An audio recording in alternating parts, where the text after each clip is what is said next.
So hi everybody and welcome to another webinar here at EIU. So as many of you already know me, I'm Dr. Paula Bola. I'm the Associate Dean and Director of DBA Studies here at EIU. And today we're welcoming Professor 𝒂𝒊𝒏𝒈. He's doing a second webinar for us. So we had a first one with him about half a year ago, but it doesn't seem like it because this year has been very fast. I don't know for what reason. I guess lots going on. Um, and anyways, I don't want to take up too much of his time, so I'm going to let him take it away. And again, just a small remark to all of you, please put your full name and email address in the chat so that afterwards we can issue your certificate of participation. Okay, Professor, you can take it away. Thank you. Thank you very much. I'm not sure whether you can see my slide. Yes, we can. See my slide now? Yeah. Okay, good. Very good afternoon, good evening. I'm not sure whether it's still good morning in some parts of the world. Welcome, and I'm very privileged to be invited again by EIU Paris, Dubai campus to be a guest speaker once again. And today's topic is quite interesting because it's a contemporary topic. We're talking about leading on the edge, crisis leadership in an AI-driven world. As you probably heard, every single day you hear news report, you have articles in various magazines, social media about AI and how AI has impacted every part of the world. We are no longer living in what we call in isolated crisis. There are multiple crises can happen at the same time. Today, you can hear geopolitical tension, as you have seen between Russia and Ukraine. And I wrote in my book, in the Leadership in Disruptive Time, the one in the middle, in 2023, about the impact of that disruption, how Russian invasion of Ukraine has created an unprecedented disruption to gas supply, energy supply in Europe, to lesser extent in Asia, but in Europe. And also we talk about the geopolitical tension between the Israel and the Gaza back in 2004. And then, of course, in June last year, where Israel and US attacked Iran. And once again, in February 28 this year, the war between Israel, US, and Iran. And of course, the other geopolitical tension that we need to be mindful of, the South China Sea. That's one disruption. Of course, the AI disruption, which we're going to focus today, is ongoing. So we have, besides the geopolitical, you have AI, you have cyber attack. And of course, over the last 20 years, we heard about climate risk, climate change, and of course the economic volatility, all happening all at the same time. So it's quite interesting, and there are very few leaders who have been able to manage all this crisis effectively. And to be able to do that, you need to have a disruptive mental agility. You need to have a disruptive mindset, and what I call strategic foresight in my shaper model, leadership model, AI model. I call it the strategic foresight, which is best demonstrated by Jensen Huang of NVIDIA, who positioned NVIDIA way ahead many years, about 15, 20 years before even ChatGPT. ChatGPT only came to prominence in November 2022. That transformed NVIDIA actually into one of the most valuable firms because Jensen Huang anticipated and positioned the company well ahead as far as the infrastructure, the chip, making the chip to allow the AI model to operate. His company has been very instrumental, and this is one of the things that today we need to be able to manage crisis by being what we call anticipating, developing what we call strategic foresight. The other example I'll be talking about later on Microsoft, and we'll talk about DBS, Bank, Google, and so forth. Okay, so there are a lot of examples I'll be giving you in a short while. Now, if you're looking at the slide now, you can see that today the highlight will be 4 broad areas. So by an hour or so, I'll be talking about this 4 broad area, and then I will open to question, maybe 1 hour, 15 minutes. So we have about 1.5 hour or so. So you can ask me questions. You can be able to have a dialogue at the end, and asking questions related to this, what we call these 4 areas that we would like to discuss today.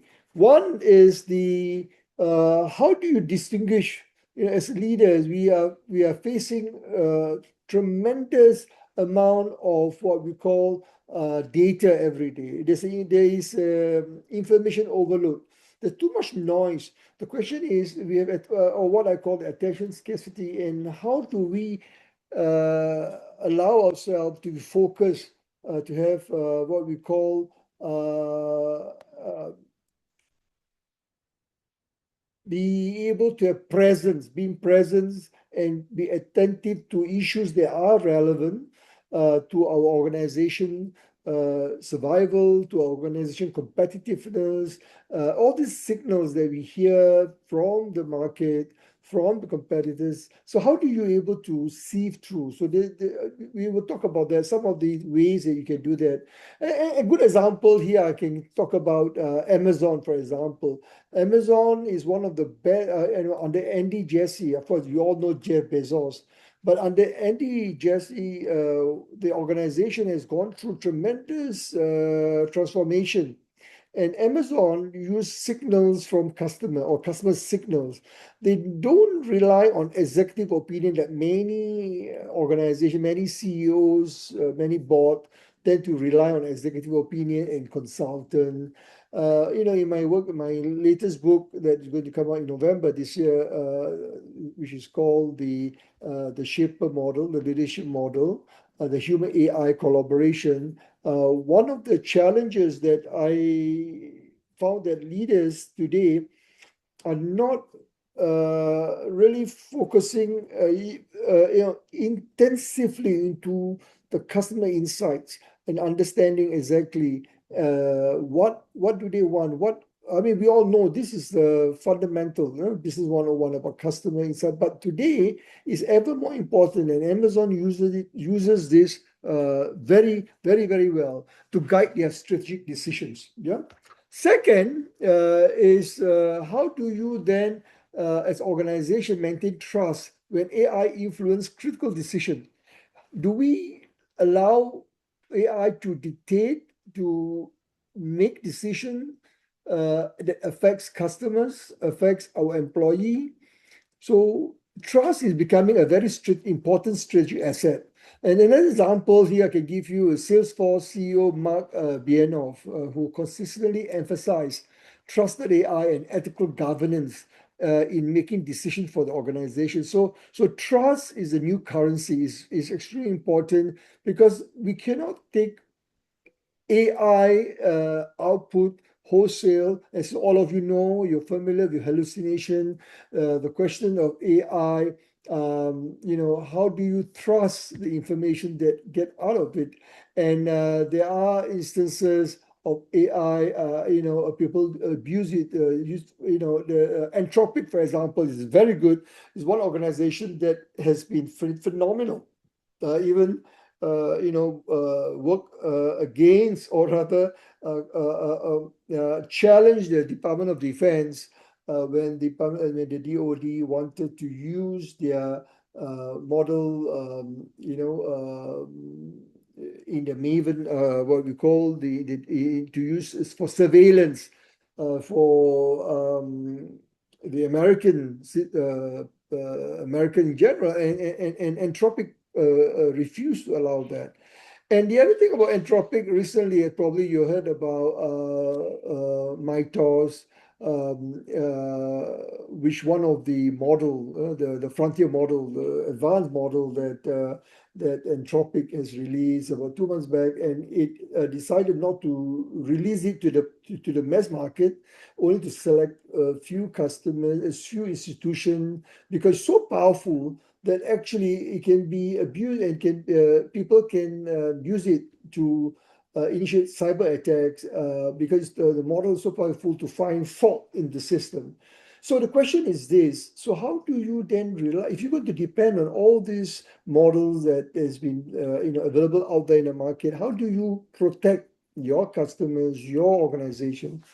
Third, I'm going to talk about the crisis management framework. We have in 2004, 2005, we've interviewed 529 leaders and CEOs and C-suite leaders globally, and to understand what are the current models that they are using to manage during the pandemic, manage the even as far back as global financial crisis back in 2008, 2009. And a lot of the models, the crisis management framework, are no longer relevant. So the question is, what do you need to do to be able to ensure that here agility is very important. Okay, how do you manage crisis by ensuring that your organization you have organizational agility, individual agility, which will lead to faster decision, faster learning, faster execution.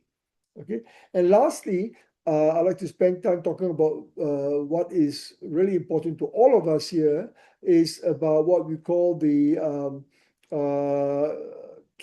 competency or capability that would determine our success or organizational resilience. What are the competencies? What are the skills? And here's where I will be talking about the Shaper AI model.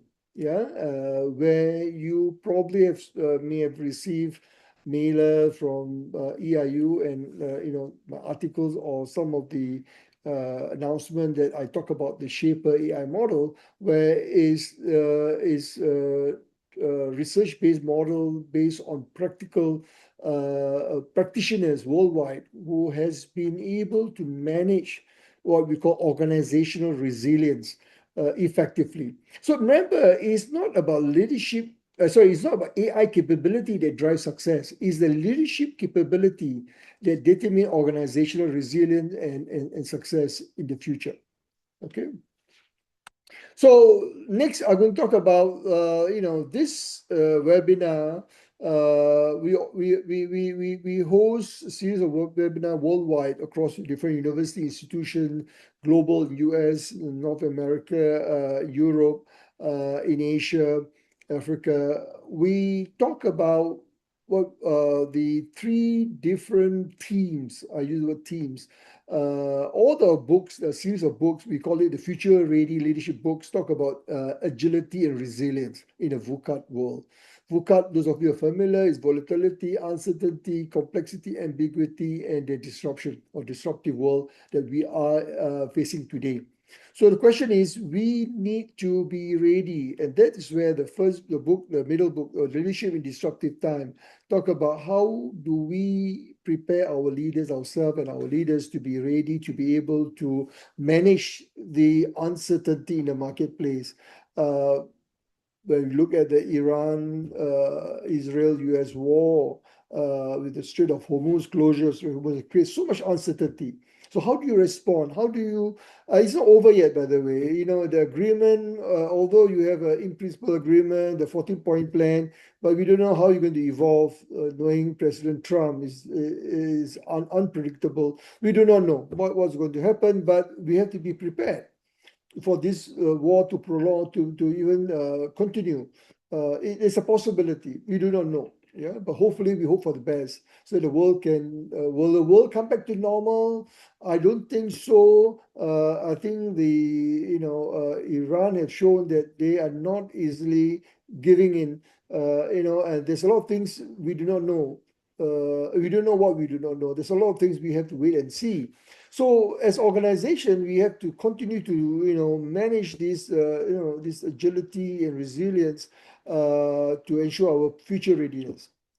Okay. Second is about strengthening our disruptive and crisis leadership competency. So that research was published back in last year, 2025. You see the book on the right called The Making of a Crisis Leader.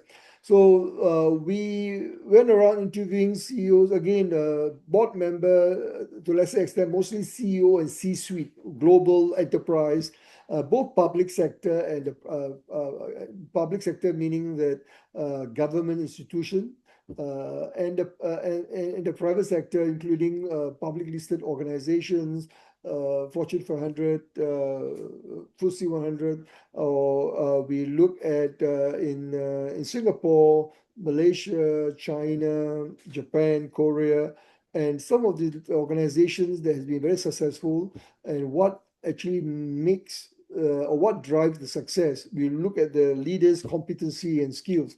So that so that is the book about the making of a crisis leader, and that talk about how do you develop the six what we call competencies.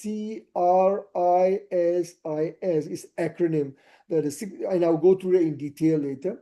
The six competencies that would leaders need to develop. Yeah, and then lastly, the latest book is coming in November, Leadership as Shaper, The Future of Human AI Organization, is where we are talking about how do we develop what they call human-centered or AI-enabled leadership. So we must remember the success of any organization in AI-driven era is not about how wonderful the tool that you use, the technology. Because everybody will have the same access, the same level playing field. So you have access to the same tool. But the difference is the quality of leadership, leaders that is going to transform, who are going to apply, who are going to make it execute your AI strategy. So the board had to be very careful who you put in place, who do you select, and who do you put in place as CEO, as a C-suite leaders. So that's very important. So what we believe that this again as part of ongoing research, we found that you must balance the word balance. The title my second book, The Leadership Disruptive Time, Negotiating a New Balance. I was saying that, but how do you balance between profitability and risk? So how do you manage the risk? Because when you're talking about deploying AI agent, automation, intelligent model, there are a lot of risks involved.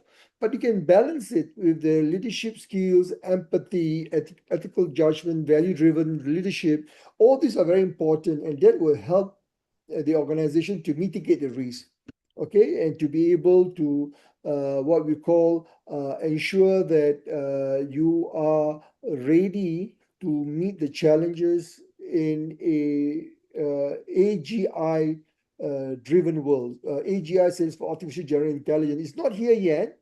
This is expected in about 18 months or so, based on different perspective from Google DeepMind or from Anthropic. Dara Amodai talk about maybe even 6 to 12 months. Chinese,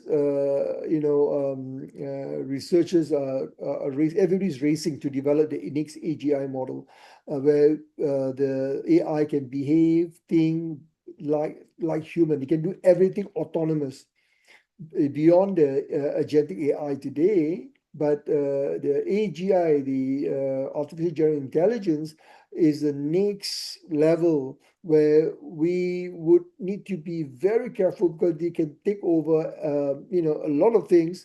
The question is, there should always be human human in the loop, and that's why, as I said, the importance of leadership, quality, importance of leaders are far much more important today than it will ever be, in an AI-driven world.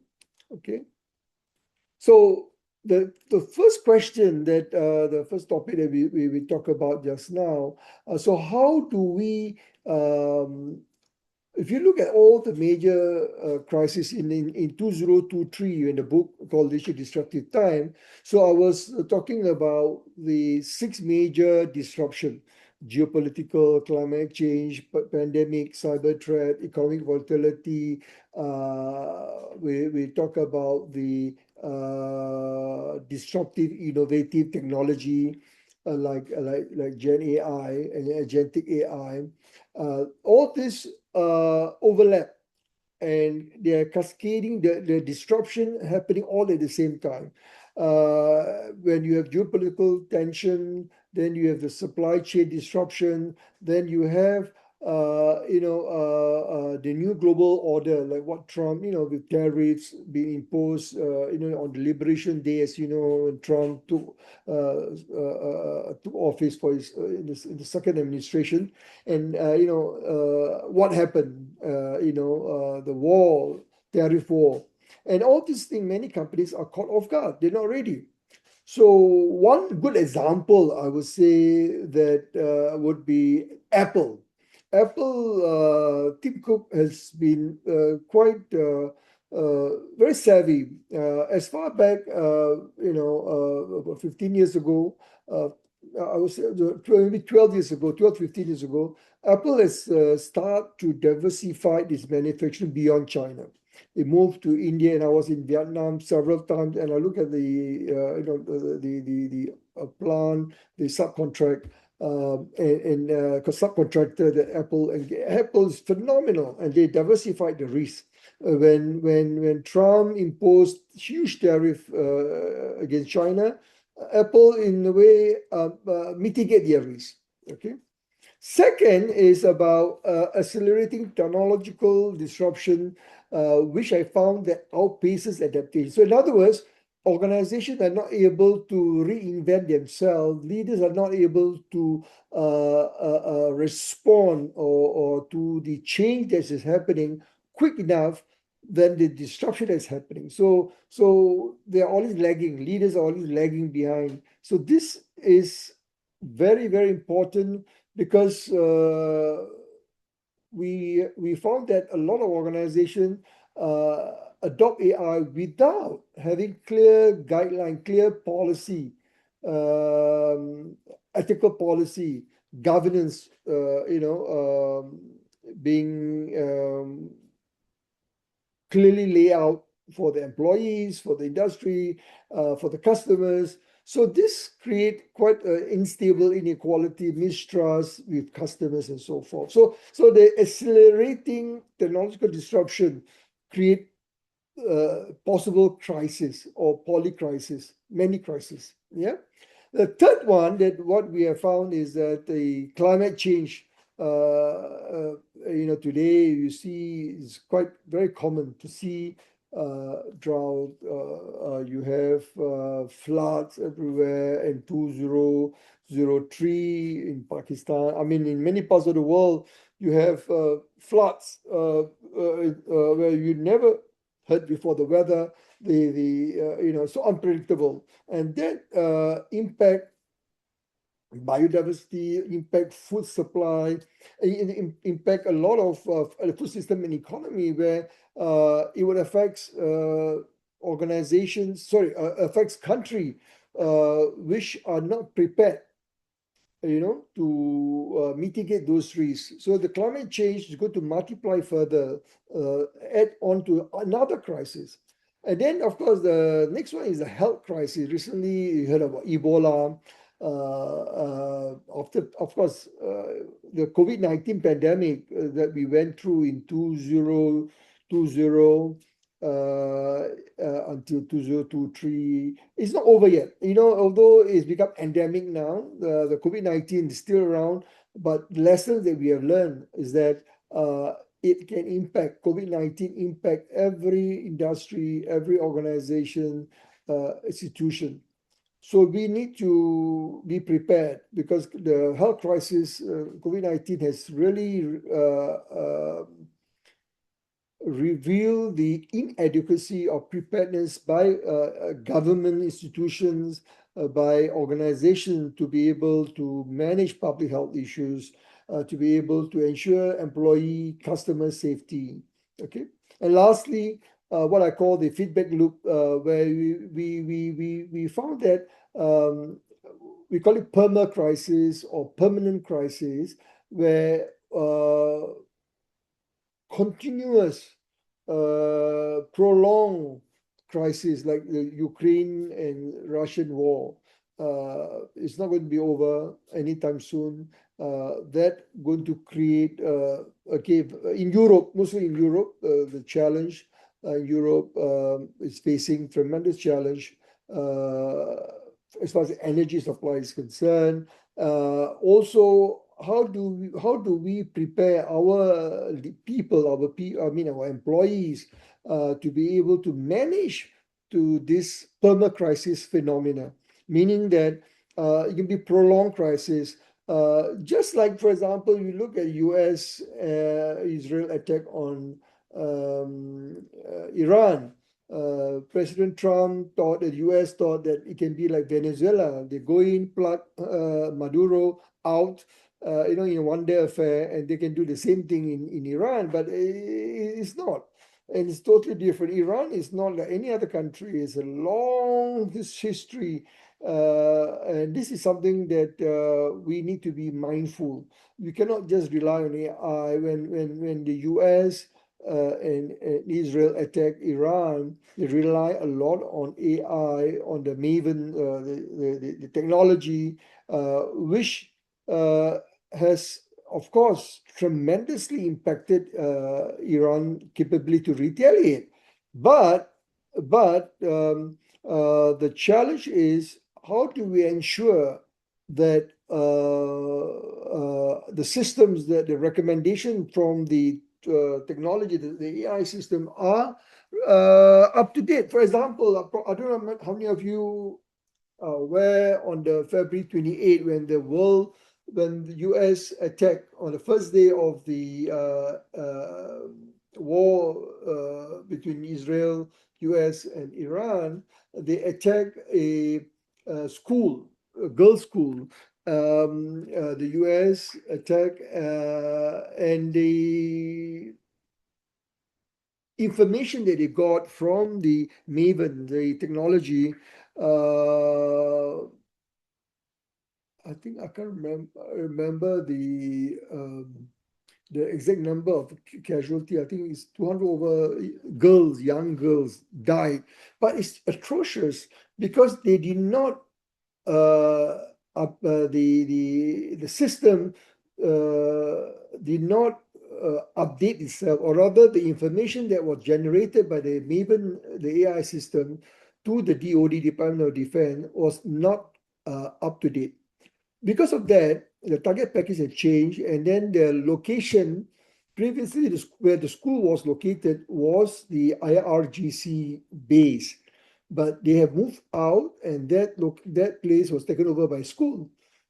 But unfortunately, the US system, the Maven system, rely on old information, the AI information they generated, did not allow the human in the loop. In other words, there must be a way to govern, to manage, to ensure that such things should be. It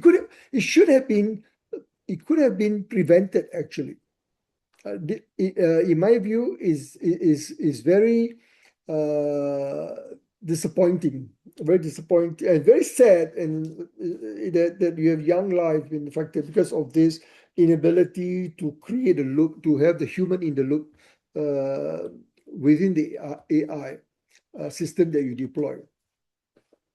Okay, so the next question, remember I talked about the digital noise. So how do you discern, how do you really manage this challenge?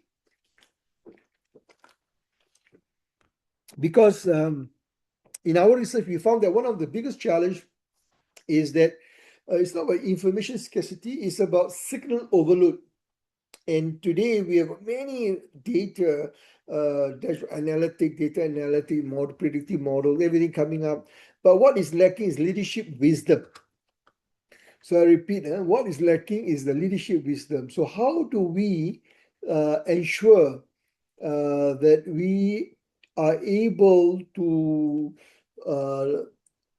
allow our leaders not to suffer from information overload?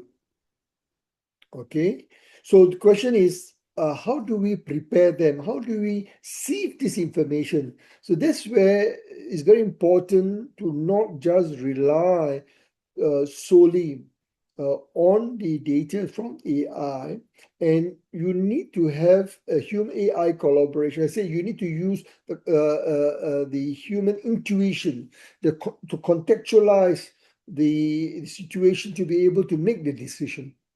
And one of the things that point number 2 there, I talk about strategic sense-making capability, or I call it strategic foresight in the Shaper model, is that you must be able to develop that capability. And Jensen Huang from NVIDIA is a good example earlier I mentioned.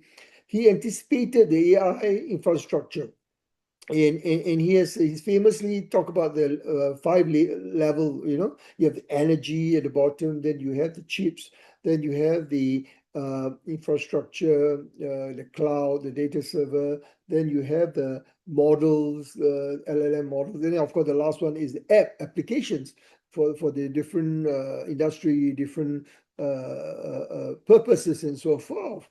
Now, what is happening is because of his Jensen Huang's strategic foresight, it's become so important. He's able to identify the weak signal where are the opportunities are even before the competitors. So this strategic foresight is something where is very important for you to be able to develop that what we call the leadership capability. Yeah. Now, the third one I talk about, organizations should avoid automation dependency syndrome. Now, this is where, as I said earlier, we should not be too over-reliance on, you should use technology. So don't misunderstand me. You should use technology where it makes sense to enhance productivity and especially in labor-intensive industry where technology can help to improve productivity. But it should not over-rely on automation, because when you're too dependent on that, you lack the critical thinking, the ability to think through solutions, to brainstorm, to find solutions, okay, and to challenge and validate information. So AI can inform, but leaders have to decide. I repeat, AI can inform you and give you the data, but you need to make the decision. That's why I talk about the human AI partnership or collaboration. Let me give you an example. A good example would be Goldman Sachs. The investment banking. Goldman Sachs, require, and this is something which I think is a great best practice. The organization make sure that there's human review of all critical AI supported financial decisions before the bank decide to invest or to make decisions. In other words, AI supported recommendation. The model may make certain recommendation to the CEO or to the board, but the policy, the ethical governance policy require human review. Now, this is a good best practice, which very few organizations, of course, now they're catching up. People are beginning to realize how important it is to have the human in the loop. Yeah. Now, the last one is about the turbulent environment. I think I mentioned this just now, the VUCA environment. We should not react faster. What is more important is to identify before the market recognizes it. Let me just repeat it. So basically what I'm saying is the earlier recognition will create better competitive advantage. Rather than you respond, previously we need to respond quickly, rapid response. But now you need to recognize, you need to detect the change before it happens. Okay, so this is where, as I mentioned earlier, we need to think differently. We need to disrupt our mental agility. Okay. Okay, the next question. So as I mentioned just now, how can you, with all these AI tools, every single day we talk about AI, Gen AI, agentic AI, AGI, all these applications that are coming up every single day, new applications for different industry, for different purposes, organizational function. So one of the keywords is the trust has become the defining currency of leadership. So trust-based partnership, trust-based relationship with client is becoming more important. So this is when I say trust, what do I mean by that? Because customer in our research for when we publishing the book, we ask this question: can we trust your AI? In other words, customer asking their supplier, can we trust your AI recommendation? Or rather, if you are deploying an AI tool, how trustworthy is your AI system? So the question is about governance, ethical governance. It's about putting in place policy. And one good example here would be IBM. IBM has been long, as you know, IBM Watson. IBM has been I would say, one of the earlier pioneer, implementing AI in cancer research, looking at application in nanotechnology and so forth. And they have established what I call AI ethics board. Today it's become common, but when they set it up 10 years ago, so it is becoming today very common today to have ethics board. But the purpose of ethics board is to make sure the ethical governance standards, policies are being put in place, who's responsible, who's going to be accountable if something goes wrong, and so forth. And that is very important. So the human oversight, the second point there, human oversight and accountability must be visible, remain visible, and must be visible. So AI only augment judgment. It does not replace accountability, because somebody got to be accountable for the decision to be made. So that is the challenge. So who is going to take that responsibility and be accountable? So that has to be clearly defined, clearly laid out. Okay, so what it means that you need to have ethical governance framework embedded in your AI deployment. An employee need to understand where AI support rather than replace the judgment. An employee should not fear. That you should address. There should be transparency by the organization. There should be what I call the organizational justice and procedural justice. So fairness at the organizational level and the individual level, so that employee are not being victimized. So when you're talking about putting in place AI tools to support the employee work, and so you need to be very clear in what way and how can the employee work together, the collaboration between human AI has to be clearly defined. So let me just repeat here, the human oversight remains essential. So you cannot replace that. You must have the human in the loop, the human oversight. And lastly, as I said just now, the employee must understand that AI support them, upskill, reskill to help them. And those who are not able to do that, then the organization then can justify, to replace or to bring in people. Of course, before they can do that, they must be prepared to invest in upskilling, reskilling the employees. A good example of organization that have been very proven to be done that very well is Accenture. So they invest very heavily in AI in their consulting practice. But before it's a global, huge organization, Accenture, as you know, but they invest in the employee. They put a lot of effort in ensuring the employee are given the opportunity to be successful. Okay, so yeah, so that is the thing about trust. So I think if you have questions, we can discuss about that later, and I can give you more example. So the third point is about, as I said, can the crisis management framework of today would be able to manage this perma-crisis, the multiple, what we call the poly-crisis, multiple crises happening at the same time. So the answer is that from the research that we have spoken to many organizations worldwide, they are not fully capable, or rather not fully ready to handle multiple crises.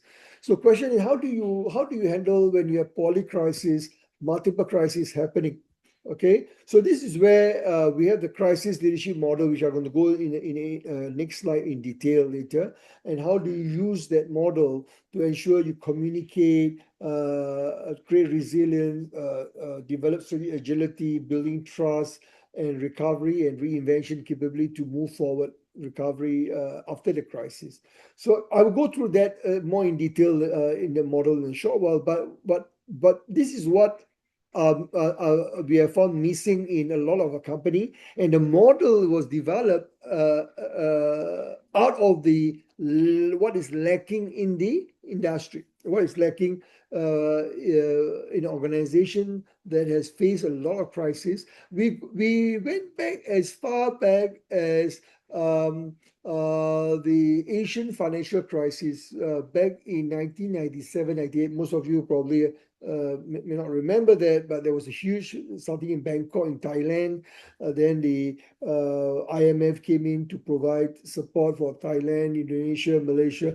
So there was this back then, the Asian financial crisis. Then we look at the companies, how companies have responded. Then we look at the dot-com crisis in 2000, 2001.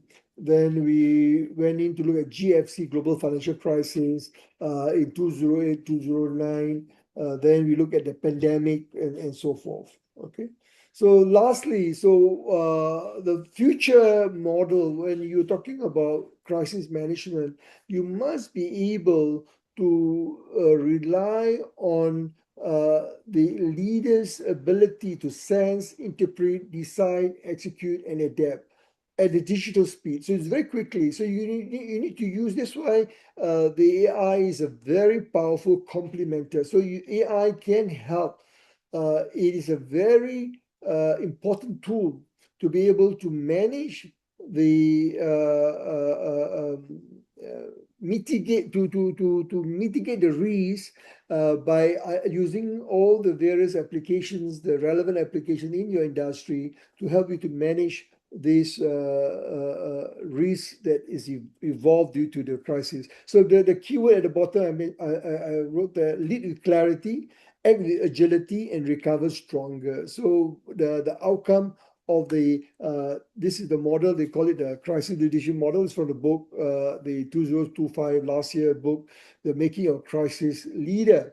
Yeah. And you can get the information from the website there, disruptiveleadership.institute/ crisis_model. There's a lot of models there out there. You can read.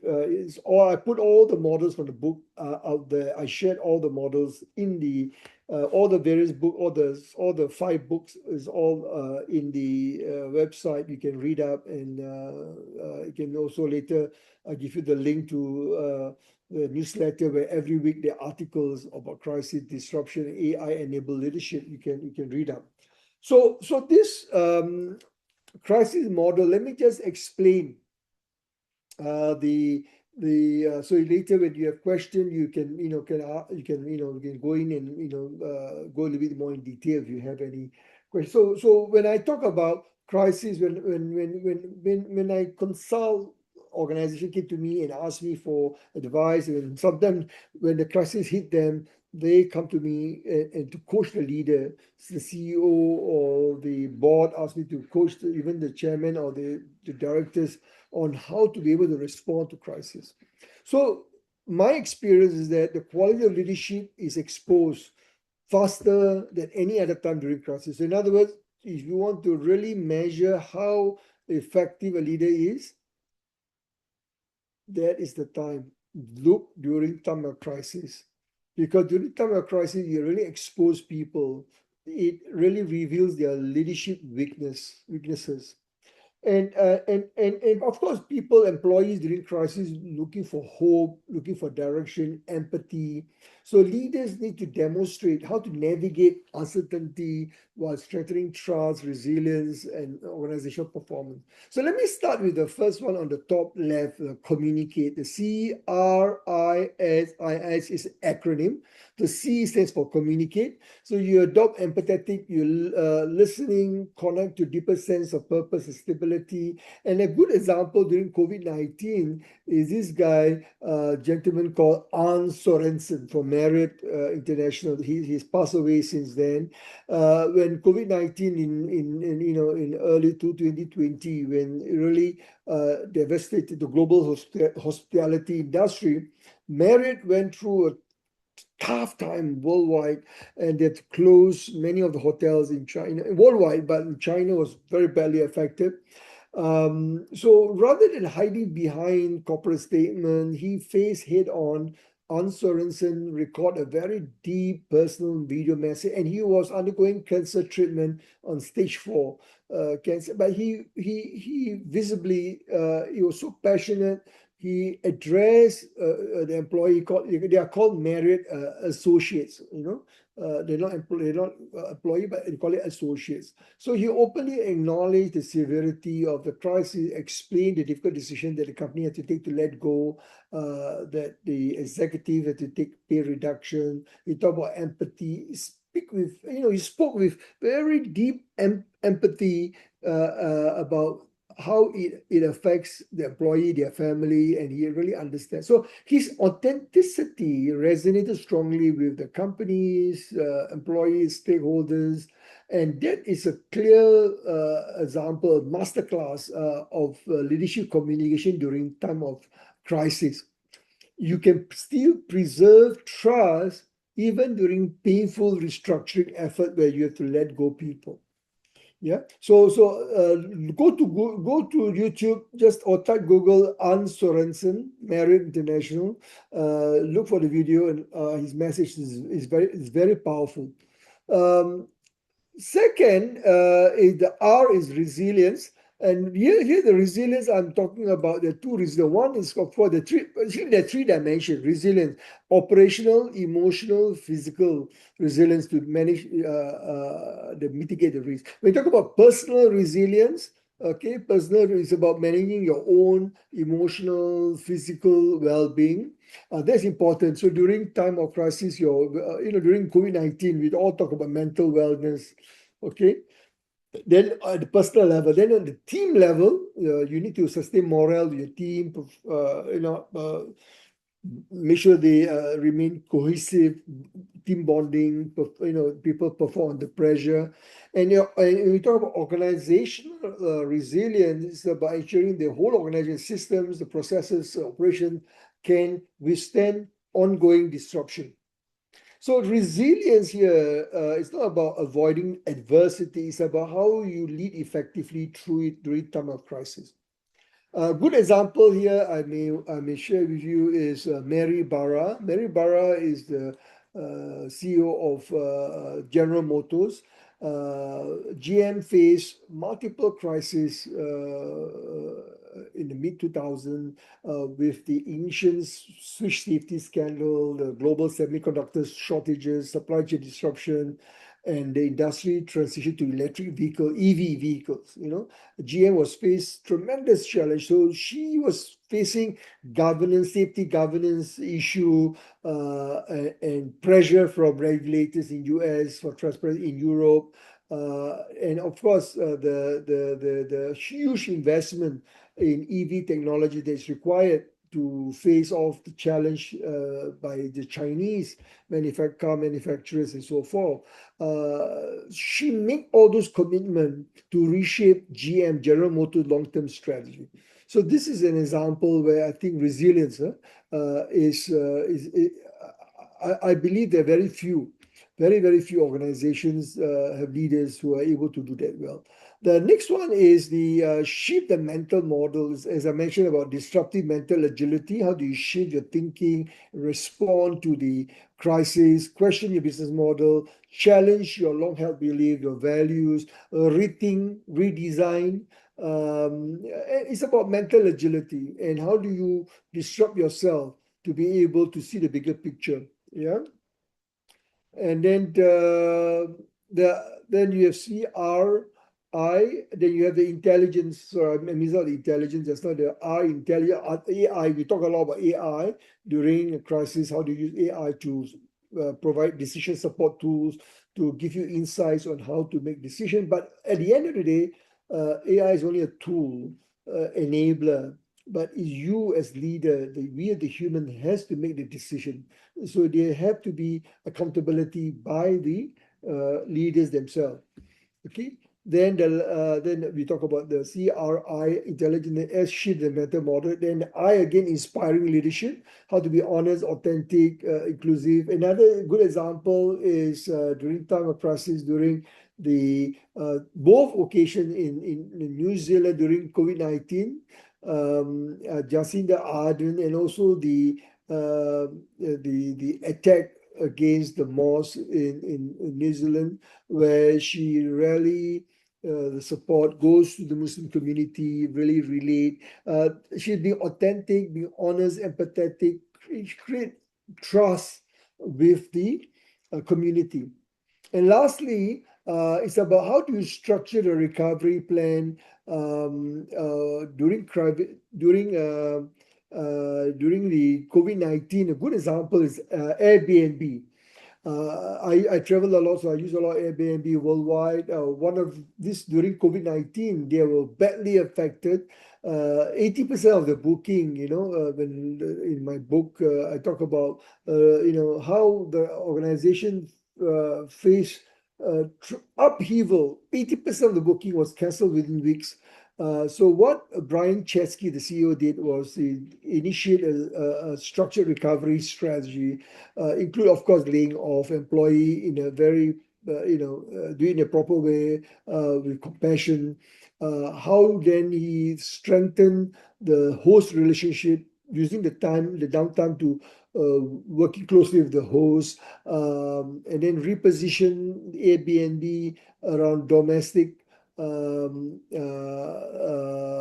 because people cannot travel during COVID-19, your travel restriction, and so forth. So the repositioning focus on domestic market. So when the travel industry recovered in 2023 and 2024, Airbnb emerged with a leaner operating model, being very successful. It's one of the most in my view, I think one of the most notable IPO in the post-pandemic era. So it was very successful. So it's because of Brian Chesky, his ability to put in place that recovery plan. Okay, now coming to about all of you, about leaders. All of you are leaders. So what is it that you need to do to be able to be future ready? What do you need to do to ensure that your organization are ready to meet? There will be more crises, there will be more challenges coming up. So there are different set of competency, and I call it the Shaper AI leadership model, which I'll go in detail in a short while. But it's important to remember human intelligence supersedes the artificial intelligence. So that our AI can never replace, at this point in time, as I said, I do not know what would happen in the future, in the next 10, 15 years, but the human intelligence is still important because contextualization, the empathy, the understanding, the AI can support, but you still need the human in the loop, as I mentioned. And also that's why I said the human AI collaboration aspect is important. Yeah. So let me look at the model now. This is called the Shaper model. Again, you can go into the website, disruptiveleadership.institute, Shaper AI leadership, Shaper-AI-leadership-model.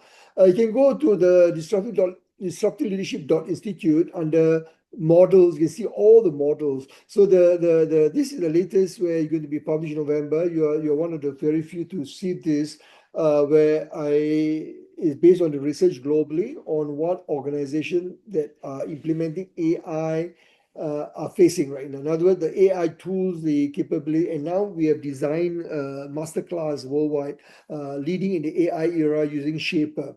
So what is Shaper? I mentioned my opening remark, S stands for strategic foresight.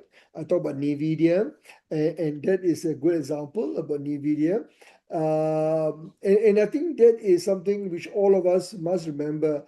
In AI world, the quality, the future-ready organization are determined by leadership quality, not technology. And the leadership quality of NVIDIA, Jensen Huang of NVIDIA, shows that, the ability to have strategic foresight, anticipate the technological disruption, the opportunities that others do not. Okay. Now, then the next one is human AI collaboration. How do you then ensure, and this is very important, how do you ensure that the human judgment and the machine intelligence complement each other? As I mentioned, that you cannot replace, and I do not believe, and this is important, and I think the human intelligence and the artificial intelligence must complement, must coexist, must integrate. You have to work together. I think one of the good example is JP Morgan Chase is a bank, the Jamie Dimon is one of the most highly successful investment banker in our lifetime. They invested billions and billions of dollars on AI, deploying hundreds of cases of AI, for fraud detection, risk management, customer service, investment research. But Jamie Dimon consistently, and is one of my clients, and they consistently put in place a policy that AI is designed to augment human expertise, not to replace executive judgment. Let me repeat it. So his philosophy is that AI is designed to augment the human expertise, not to replace. So major lending, investment, regulatory decisions continue to require experienced leaders to evaluate context, ethics, implication.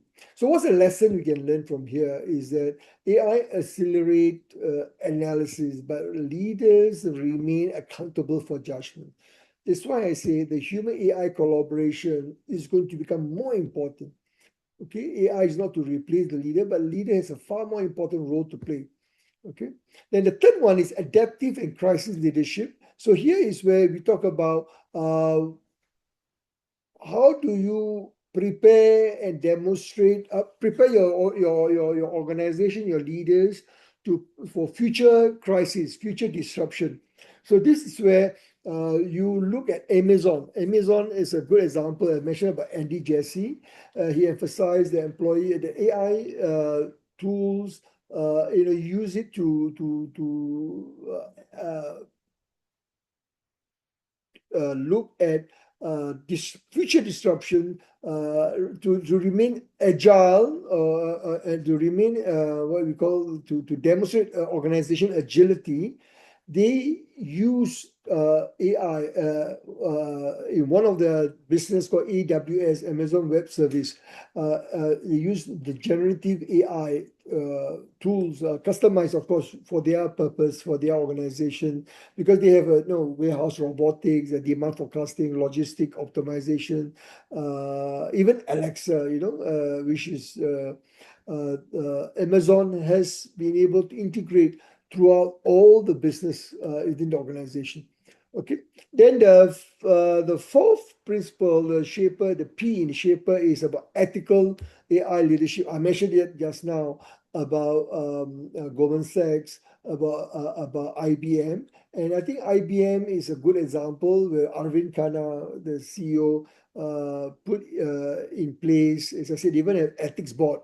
I remember I mentioned just now that they have an AI ethics board in place to ensure that decisions that go through their board before any AI-related recommendation has to be reviewed by the leadership team, the humans. You cannot simply take those decisions from the AI and then implement it. Okay, so that's about ethical AI leadership. Then the evidence-based leadership, this is where you need to be able to use your critical thinking,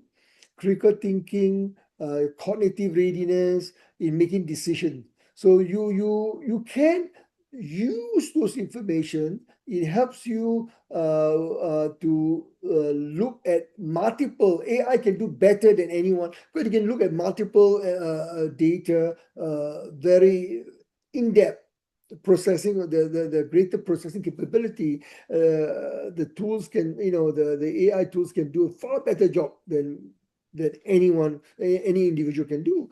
But what is important is you must combine the data-driven insight with the intuition. Sometimes you need to use your gut feeling. Your intuition is also important. But the golden rule, I always advise my coachee, my client, my CEOs, that never allow the gut feeling, your intuition, to overrule your mind. So you still need to be rational. You still need to look at the recommendation put forward by the data analytics, data-driven insight. But critical thinking and cognitive readiness is important. And lastly, it's called the renewal through learning agility. This is where I think we talk about learn, unlearn, relearn. This is very important. And future-ready leaders are those who are able to continuously develop themselves and the organization. Example would be Adobe. Under Shantanu Narayan. Shantanu Narayan, the CEO, it successfully reinvented itself. Adobe previously is known for its packaged software. So Shantanu, what he has done is he transformed Adobe into a cloud subscription business. And he has embedded AI capabilities such as Adobe Firefly across its creative ecosystem. It has continuously invested in workforce reskilling, upskilling, experimentation, organizational learning. Another organization is DBS Bank in Singapore, which is the largest regional bank, world best e-banking for many years straight in a row. The pioneer in what we call the internet banking. And one of the philosophy of Piyush Gupta, the former CEO, is to ensure that every employee, they have 26,000 employees, and they treat every employee important, that every employee is given the opportunity to grow, to learn, develop. Because his philosophy is that organization that can learn faster than competitors adapt faster than competitors. Let me just repeat. Organization that learn faster than competitors were able to adapt faster than competitors to be able to be successful.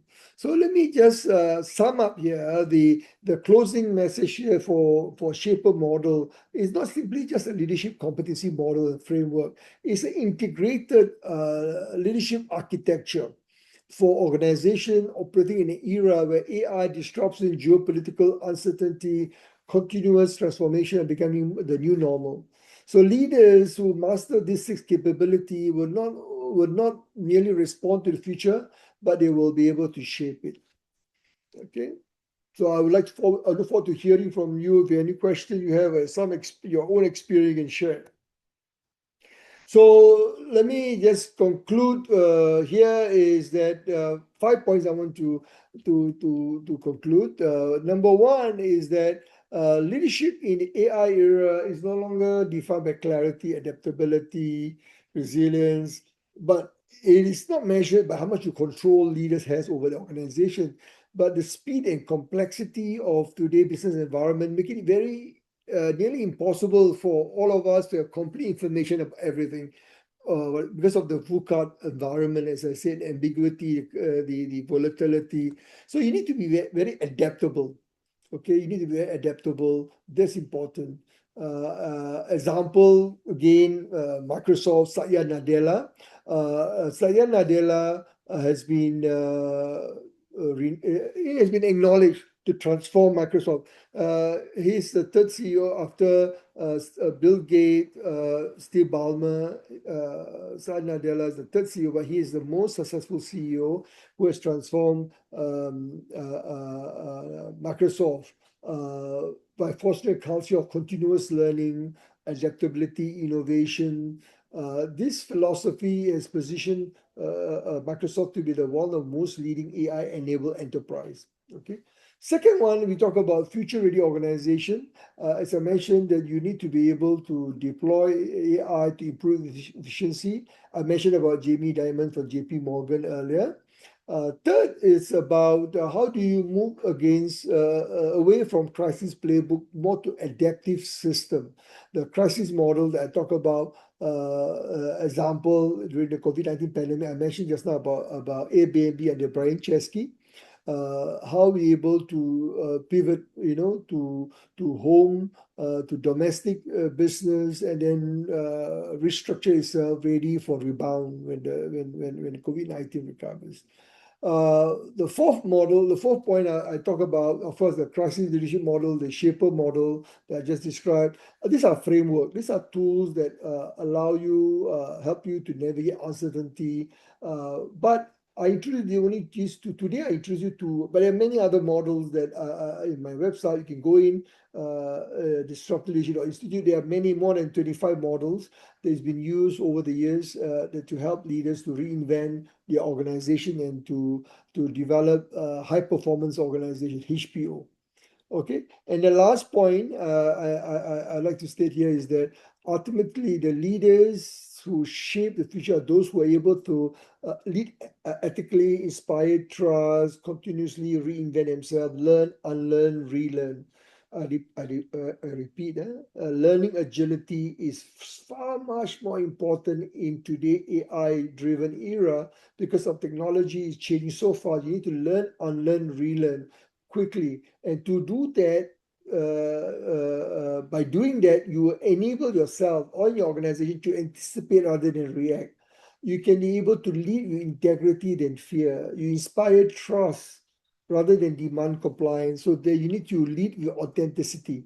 Okay, and so let me just close with this: as leaders, we cannot predict that every disruption that lies ahead. We don't know what's going to happen. Next war, the China, Taiwan, the in my book, the 2023 book, Leadership Disruptive, I talk about the war, the U.S. intervention in the event Taiwan declared independence. China is going to invade Taiwan. So what is going to happen? The U.S. Once the U.S. is involved, and then because of the by law, the U.S. is obliged to protect Taiwan. This is the Taiwan Straits Act in the U.S. Constitution. So in the U.S. law, Congress has passed law from many years ago. But the point here I try to make is that we don't know what's going to happen in the South China Sea. So there's a big chapter I talk about the possible the next biggest geopolitical shift that we can see is the South China Sea. We have seen how China, Philippines, China, Vietnam, China, with Japan and many other countries in Southeast Asia in general, you have seen a lot of skirmishes, and so there would be possible disruption there, supply chain disruption. So what's going to happen? So we need to be prepared. So this is basically what I mean by as you leave today's webinar, I want you to reflect on one important question. Are you simply preparing your organization for the next crisis? Or are you developing the leadership capability that will enable your organization to shape the future? And I repeat them. So reflect on this question. Are you simply preparing your organization for the next crisis? Or are you developing the leadership capabilities, the competency, the skills that will enable your organization to shape the future? The answer to that question may very well determine your organization success in the age of AI. With that, note. So let me just end with a few announcement here because the program.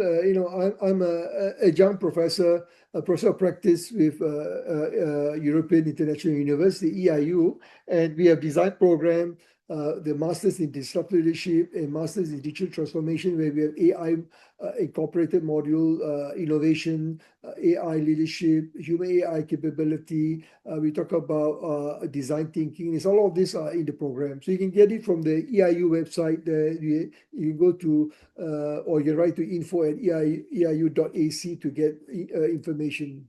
Yeah, and this is the newsletter that I recommend you to. You want global perspective for industry leader. You want actionable strategies for day-to-day to implement, to stay ahead from your competitors. This Leadership in Turbulence newsletter provide insight strategies for the VUCA world. Okay, so there's a QR code there you can scan. You can take out your phone now. You can take out your phone, all of everybody. Take out your phone, scan the QR code, you can subscribe, and you get weekly update from all the research that we publish weekly, and you have the first to be informed. Okay. Okay, so there are books. I won't spend too much time, but there are books I mentioned in my research. So you can go to the website, disruptiveleadership.institute. Their books are there. And if you want more details, you can go to disruptiveleadership.institute/books.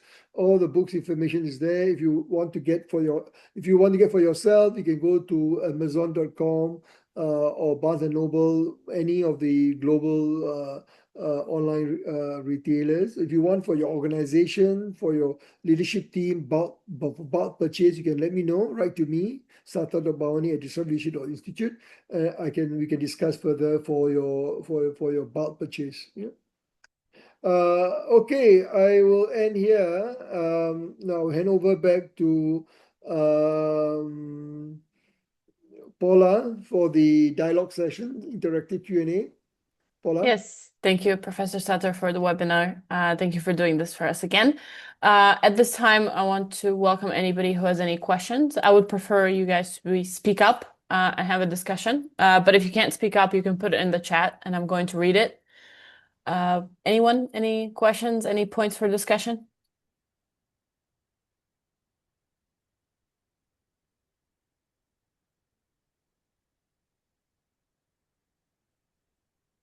It's a very up-to-date topic. I expect somebody to have something. Okay, yes, Mr. Ayad, go ahead.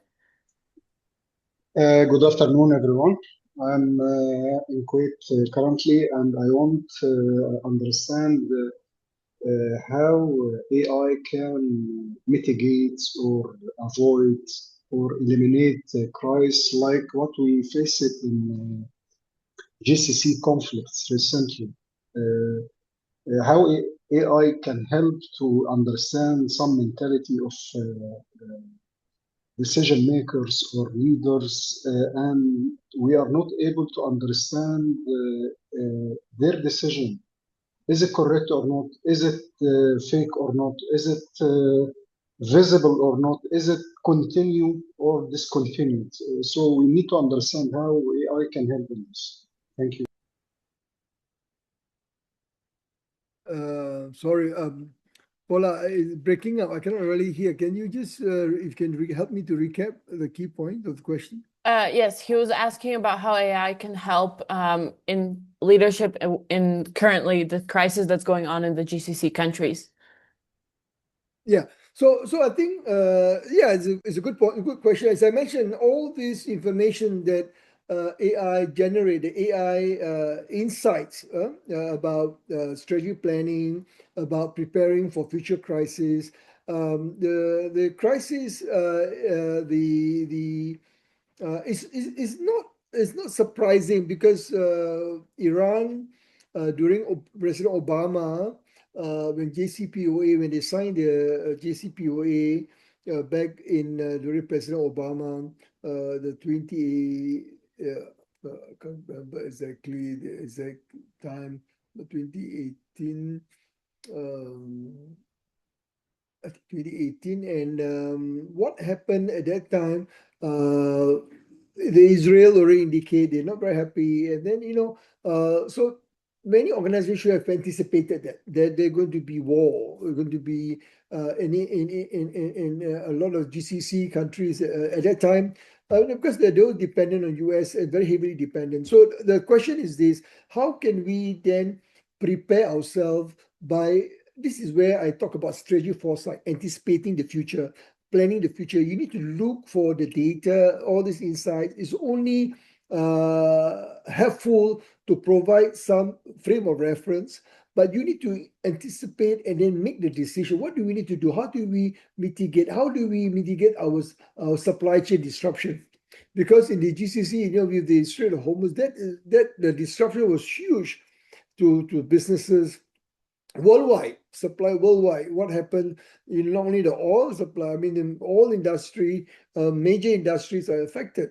And what companies are in the GCC, the Gulf cooperating country? I mean, there's very little because the US, is the dominant. US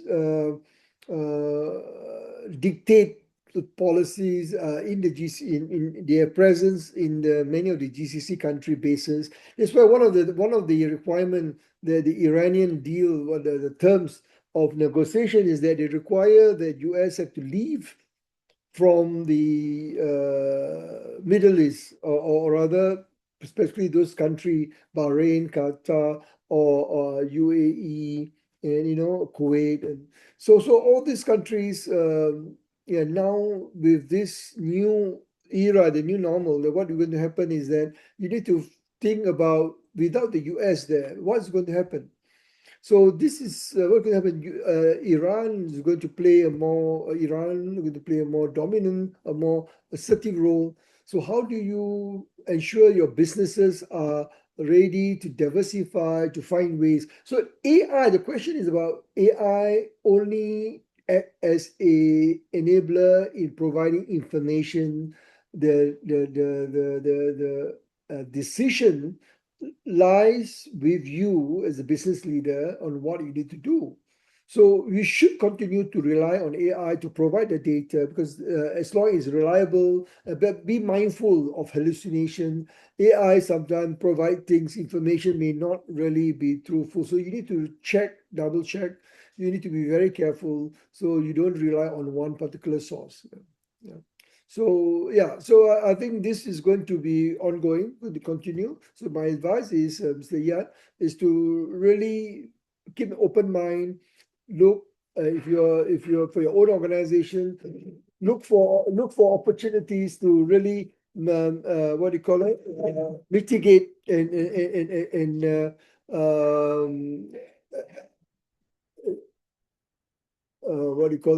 mitigate your supply chain risk. Yeah. So I hope I answered the question. There's a firework going on somewhere.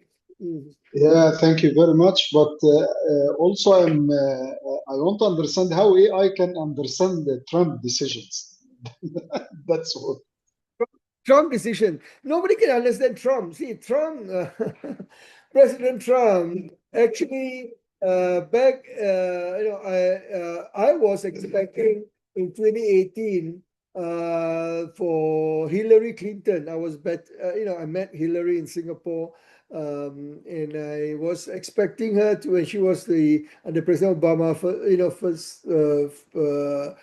she was the Secretary of State. I was really hoping that she would have been the 45th president.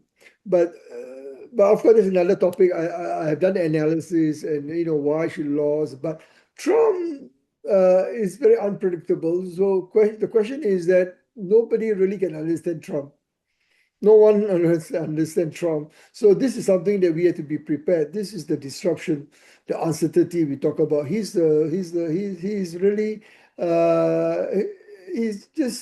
have to accept, because this is something, there's going to be more disruption because of his action, because of his policy. There'll be more. And now yesterday, NATO Secretary General met with him in the White House. He again threatened US to leave NATO, and that is huge, because the impact on the Russian in the forefront. Russian is now with the Ukraine war. If US were to leave NATO, the impact is going to be horrendous.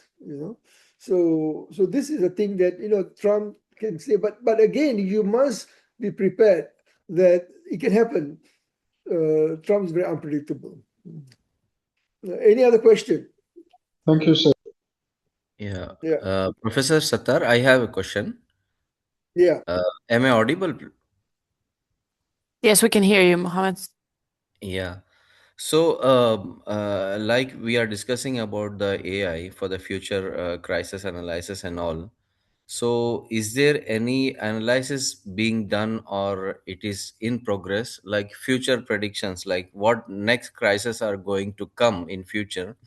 Because I attended a session in Abu Dhabi 3 months back, and they showed 10 years ahead what is going to happen. The predictions, so which can affect the industrial management and even the crisis in the industrial area of industries and throughout the region. So such type of any things AI will do for us, like coming 5 years or something like that. Yeah, there are a lot of tools. In my book, The Leadership in Disruptive Time, go to the website, disruptiveleadership.institute, and you look at the summary. There are, as I mentioned, the disruption about the pandemic, about the next, the next geopolitical crisis, the South China Sea. We talk about the food crisis, the climate crisis. All these are future prediction that what you call the major disruptor that I mentioned earlier, the major disruption. So these are anticipated disruptions. So you're right. I mean, there are models, there are tools that out there that has predicted. But question is, how reliable they are? We don't know, because as I said, you can have all these tools, and with Trump, you have a leader like Trump who can just throw everything, in the spanner. I mean, everything go down the drain. It's very unpredictable, So, but to answer your question, there are tools, there are reports, there are like McKinsey has published some of these future disruptor. McKinsey Institute, McKinsey Insights. There are like Deloitte and so forth. There are institutions like that who has published. So in my book, I talk about the 6 major disruption, the leadership disruptive. So I really cover that in the talk. So yes, you can predict, but the question is how reliable, based on the future. We do not know what will happen. It all depends on the leaders, the people. So you look at, the US used to be dominant. They still think they're dominant. The US worldwide after World War II. They're no longer a unipolar world. Is a multipolar world today. China is going to be by its own. China, then Europe possibly. Then you have in ASEAN. Then you have the BRICS. You have different grouping. So the things that what we can predict is that there could be no longer one US dominance is going to no longer, as far as I'm talking about economic, military dominance. US is still very powerful. They still have the technology, but China is catching up very quickly. As far as the economic dominance, by the next 20, 30 years, China will be the biggest economy and will be the largest economy, and it will supersede US. So we have to be prepared to accept that. Yeah. Thank you, Professor Sattar. Thank you so much. Okay. Okay, I see a question in the chat from my DBA student Reiner. So he's saying that he holds a Master's of Science in Leadership and is working on a dissertation close to your field. I listened carefully to your lecture and agree to the advice that you give to leaders to navigate these challenges. However, are there more detailed recommendations on how to follow those recommendations in action, meaning concrete steps that leaders should follow? Can I find such details in your books? Yeah, and in the books, I mean, I've covered all the various tools. The practical is the how-to. What I've done just now is the what to. The what is the knowledge, and the how-to is the steps The example, if you listen to my speech earlier, the presentation, I talk about example of Microsoft, Adobe, IBM, Airbnb, Microsoft, and all these examples. This is based on the research that we did and published in the book. So in the book, there are a lot of case studies, both the leadership disruptive time, in the crisis leadership, the making of crisis leader. All this there are details on how to implement those models. But if you want to start, for a start, you can go to the website, disruptiveleadership.institute, look at all the books, the summary. I publish a lot of abstract and then the models there. You can look at the model. If it's relevant, then you can go and decide to buy a book. I'm not saying that you must buy the book, but I make it easy for people because I put all the models from the book into the website. They can read it and decide. If they want more detail, then they can go and get the book. So I'm not selling the book. I'm not publishing. I'm not pushing for the book. The book is just part of my way of giving back to the community, giving back to my to my client, because I do a lot of work worldwide in this area in the disruptive and crisis leadership. Now AI-enabled leadership, human AI collaboration. So this is an emerging topic. Yeah. No. So Rainer, is it Rainer? So you can go and look at the website. So let me know. You can dialogue me on LinkedIn, follow me on LinkedIn, and also subscribe to the Leadership in Turbulence newsletter. Thank you, sir. Yeah. Okay, we do have another question, but I'm not sure if I fully understand it. So Sohn is asking how to use AI to support leadership within different contexts. How to support leadership? How to use AI to support leadership with different contexts. Yeah, so as I mentioned, AI is only an enabler to provide information, but the contextualization, the decision lies with the leader themselves. Because you know the organization, you know the situation, you need to use your intuition, you need to empathy, the judgment that lies with the leader. Yeah. So that's why I say that the future will be the human AI collaboration. AI does not replace the human element. So every leader need to ask the question, in what way will AI help me in my work, my organization, to remain relevant, to create sustainable competitive advantage? How do we respond quicker, faster, better? How do we adapt? How do we remain agile? AI can help you. But AI is not the solution for everything. AI has its own weaknesses. As I said, there's hallucination. There's sometimes it's too good to be true. A lot of things you need to check. And sometimes the example I gave earlier about the war, in Iran, when the US, the MAVEN system, the DoD, Department of Defense, they use a system which the AI rely on information that is outdated. When they attack the school of you remember the girls' school I mentioned earlier? So that is what I'm trying to say, is that you need to have a human in the loop, the system to check, counter check, and before you make decision like that. So when even at business, those in the war, but in business, again, you need to decide on, for example, the AI, the analytics said, okay, you need to shut down the factory in one of your location. So you cannot just simply rely on that information, but you need to check and recheck and do your own investigation, because sometimes the information that AI rely on is being fed through not being updated or not through a reliable source. Because when you remember, you use whether you use the ChatGPT, OpenAI, or use Claude under Anthropic, Grok, or whatever Gen AI tool, whatever you keep on the model, learn the LLM, the model keep on learning based on what the information has been put in. So if the information they put in is not accurate, is not reliable, then the advice that you get from them, is not reliable as well. So you need to ask yourself, you need to counter check and always ask this question: in what way it is helpful? Is it still remain relevant to you? Yeah. Yeah. Okay, thank you. I don't see any more questions. Does anyone have a question? Want to speak up?